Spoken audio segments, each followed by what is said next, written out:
Hi, my name is Luke Stringer. This is my audience. They're all above 18.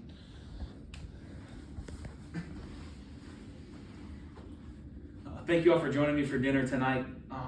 This is something I'm very passionate about. And I love hosting dinner parties. Love having people to my house, and dwelling with me and doing life together.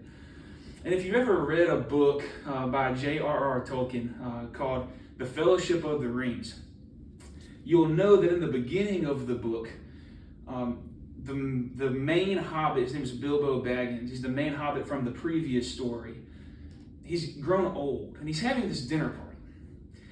And this is big old grand dinner party, and there's like 100-something people there, and Gandalf is showing up, and he has all these fireworks, and there's all this really awesome food and stories being told, and just family together.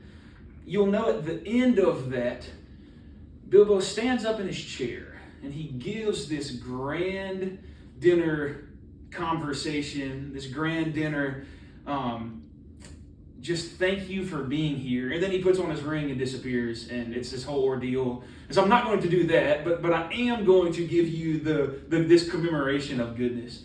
And so what's important about that story to me is that there were people there. And why were there people there? Well, when you invite somebody to your house, only people that know you are going to show up. People don't just go to random people's houses. It's weird.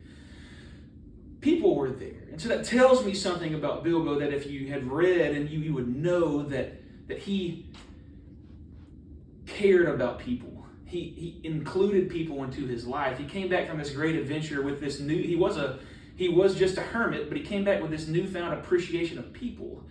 And the reason this is important is because at the end of his life, at the end of his journey, he was dwelling with people. There's people at this dinner party.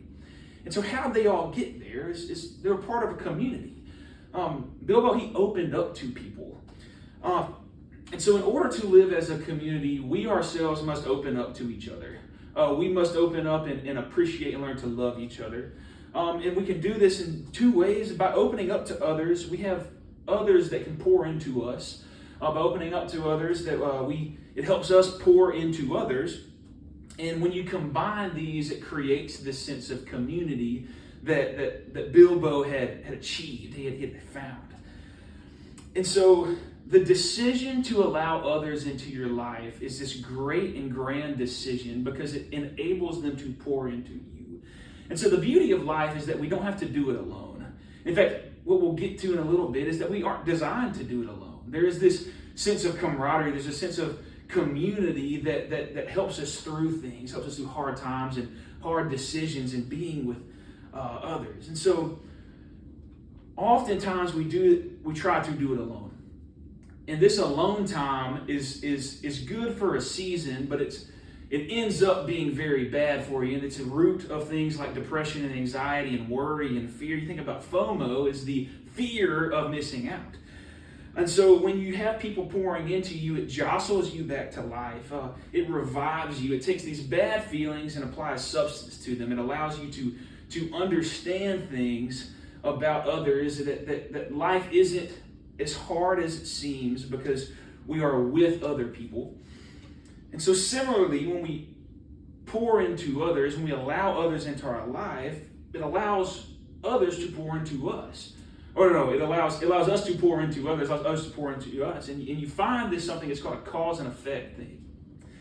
And so you'll see that there are same changes in other when you pour into, you'll see the same changes. So there's this sadness and this anxiety that when you pour into others, it helps them. But when we have others pour into us, it helps us to achieve these same similarities, these same differences in our life. We go from sadness to a sadness where we're with other people. We go to an anxiety where we're anxious with other people, and it just helps us. So it's important in times of undesired events, like when somebody's mom dies, you need to be with your friend. Give them a little bit of alone time, but you need to be with your friend when that happens. And so sometimes the best medicine to have is just a good friend. And when you combine all these thoughts together, it creates a community. And so for centuries, people have lived in community. The early Christians were being persecuted and killed daily, but they grew day by day. And it's because of love and community walked into a blessing. The founders of the United States did the same thing. They created a community based off the love they had for each other. And so we were designed to be in community. I know you all are tired of listening to me talk, and I appreciate you coming, but this is important to me because as I've allowed you into my home, so you must also allow others into yours. You must also do all these things so that we can learn to live in a community. So I would offer, how can we, if all these things are built in love, how can we judge others if we haven't involved them or included them? Or how can we expect people to love us if we haven't included them in our lives? So I would encourage you to go out and to allow others into your life as part of community. Thank you.